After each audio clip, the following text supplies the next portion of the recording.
Happy to report 4 consecutive quarters of double-digit volume growth. That truly is the highlight for our year that's gone by. It's been a pretty good year. We've had 11% growth on revenues as well as on volumes, and for the full year there's been a 55% operating profit growth. The Q4 growths have also been double digits in volumes. Revenue growths have been 8% and with a 28% operating profit growth. So it's been good. It's been a year where we've fulfilled whatever promises we had made to ourselves. Again, the biggest highlight really is about gaining 2.5 lakh outlets that we go to directly. So now we get to 12.6 to be precise, 12.6 lakh outlets directly. Our total reach, including indirect, is now at 4.5 million.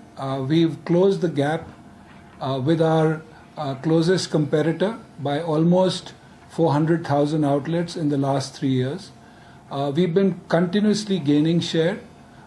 We've gained share in the last 3 years, and we've gained share through this year, through the 4 quarters that have gone by.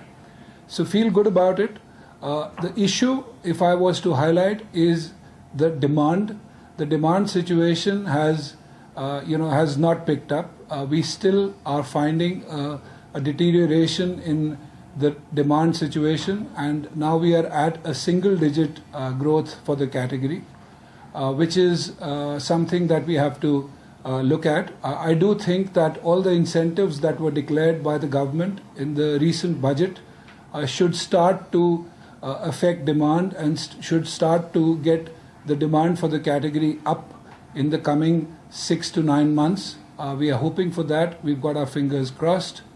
And we certainly feel that we are now moving in the right direction, even from a government incentive basis. I think the rural demand is getting incentivized in some way or form, and I do think that this is going to create a good demand situation. I do think that the monsoons as well are going to help the rural economy and the agricultural economy, which is overall going to impact the category consumption. Thank you.